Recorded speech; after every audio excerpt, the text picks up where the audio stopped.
Ian Brown Tyres is where you want to go, guys. I mean, if you live around the area, you probably already know them because they're very well known. But I mean, I travelled from Grimsby. That's like 70-mile ride each way, so 140 miles. But I ride that because I get amazing customer service. I mean, second to none. Like, everyone's really friendly. No one's there to rip you off.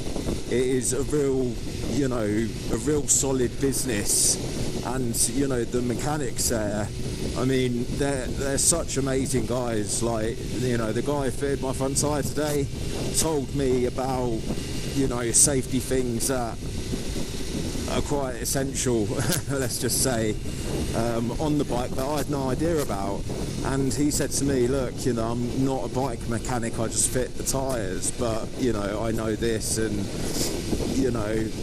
and I was like, oh, thank you, because I took it to Rob Speed Yamaha in Grimsby. Yes, again, I'm calling you out because you ripped me off and you told me my bike was absolutely fine.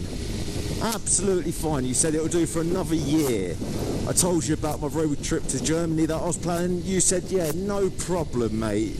You're going to have a great time. Your bike's absolutely 100%.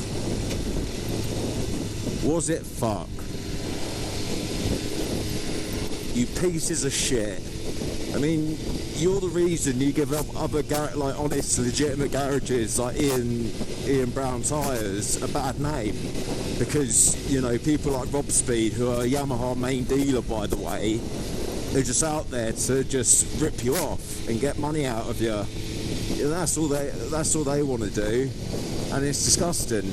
Because if I had an accident, they'd look at my bike and they'd go, oh, well, this was wrong and that was wrong. This was a poorly maintained bike. When I went to them specifically and I said, look, guys, I've just bought this bike. Please give it the once over, like everything. Check everything. I want to know if there's a bolt missing or, this or that.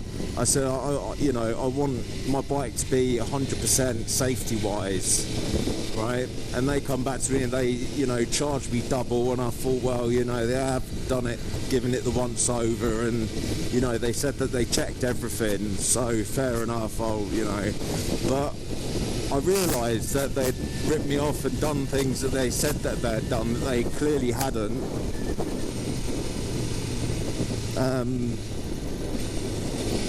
Clearly hadn't done.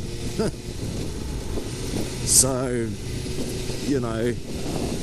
but I know what's wrong now, and the guy showed me.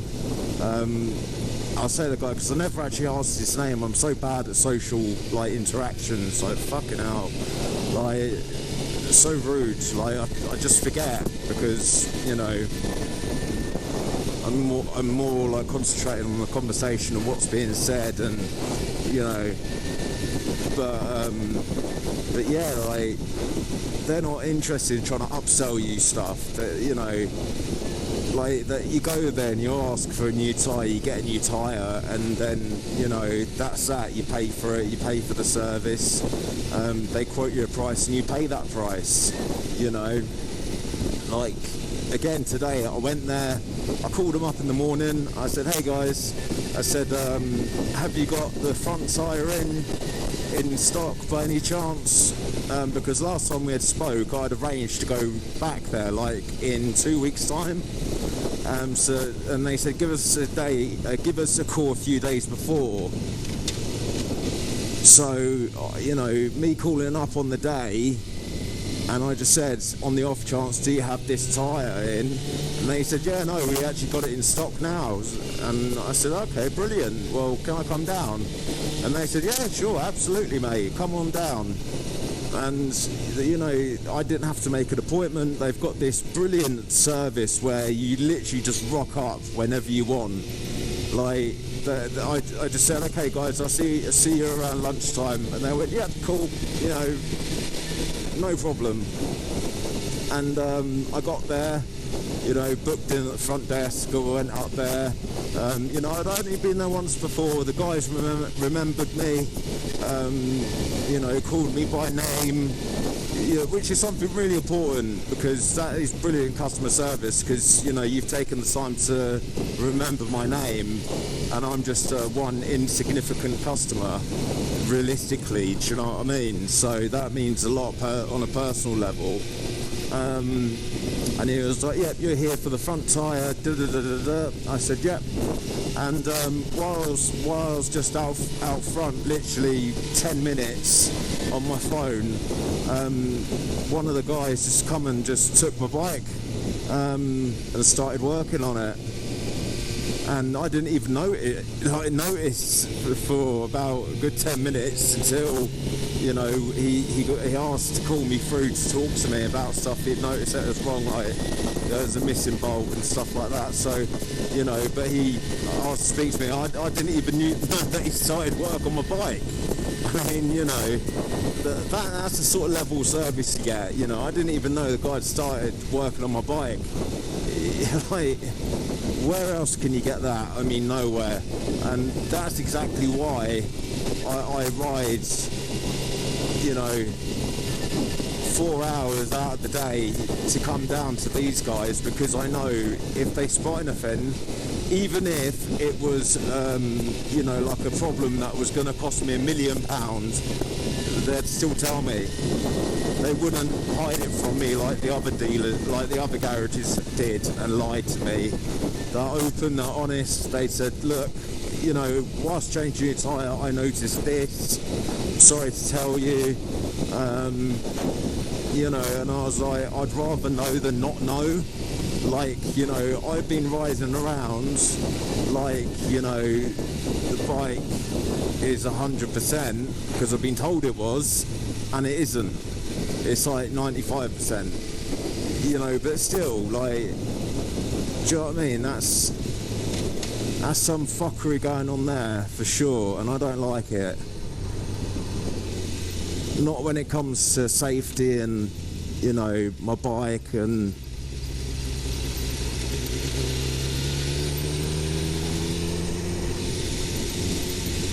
it's really important. I mean, I know it's contradictory because I'm talking about safety whilst riding the fucking crotch rocket, you know, but I like to try and be as safe as I can whilst doing it, you know. And for the garages to take my bike and take my money, I mean, I don't care about the money, you know, whatever. I just want the service that you told me you're providing me, you know, not lie to me and then let me ride out on a bike that, you know, isn't it's not unroadworthy, you know, by any stretch, but it's not as I want it, as I've tried to get it. Like, I've taken it to garages and I've said I want this bike 100%, I don't care what it costs. Like, you know, give it a good look over, and you know, all of them have lied to me and, you know, said that it is when it isn't, and it's blue when it's black. You know, like I was saying in my other video, there's nothing more precious than time. You know, because it's the one thing that you can't gain and you can't get back. You can waste it, but you can never get it back.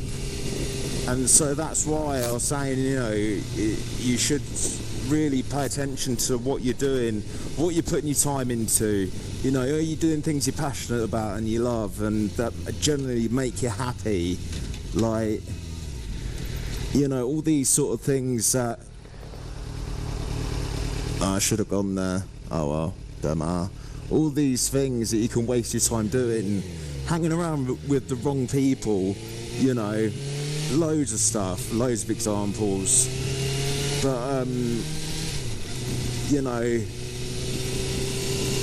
I value money in no way whatsoever. Unfortunately, we need money in the society that we created. But I don't, like, some people worship it. Like, it is sad. It really is sad. Like, I feel sorry for those people that worship money, because it's bollocks. Like, it's all, it's fake. You read a £20 note.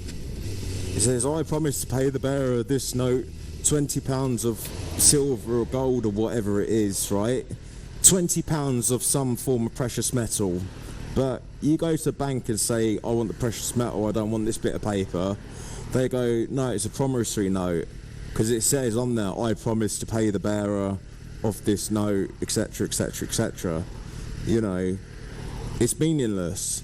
But time and spending your time with people, you know, like, I'd much rather spend the day with, you know, someone that I love and that I care about in my life than have £5 cash in these paper notes. And some people go, oh, yeah, bullshit. No. Like, for the people that genuinely know me, no, I don't give a fuck about money.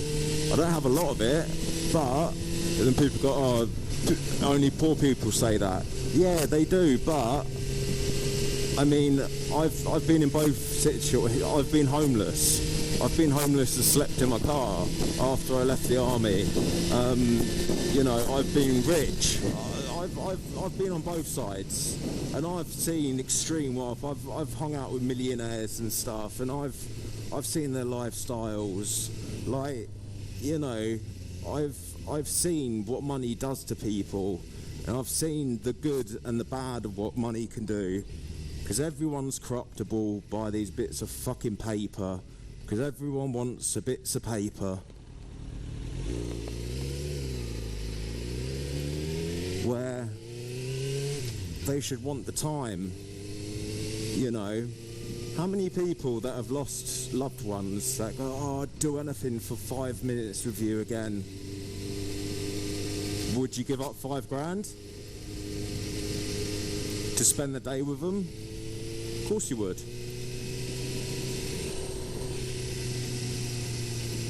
So, you know, I've seen both sides. I've been rich and I've been poor. And, you know, I've seen extremes of both, you know, like proper extremes of both. And, like I said, we need it, but I like the middle, you know, the average Joe. Average is perfect for me. I'm very content with not having thousands of pounds. I'm fine with it. I don't care about it. It means nothing to me. Literally. So, you know, I care more about the honesty and the professionalism, and I know that I'm getting a good product, and I know it's being applied correctly to my vehicle. You know, I'd much rather that than have an extra, you know, bits of paper in my pocket or numbers on a screen. Ian Brown Tyres is not one of those companies. They are one of the good guys. I mean, they are top of the top. Like, I honestly, and I'm not just saying this, I would drive up to about 3.5 hours each way to get tyres done from them. I honestly mean that. Honestly. Because it's the service that I'm receiving, that I'm paying for, that I'm travelling for. It's not anything about the money. It's all about the service.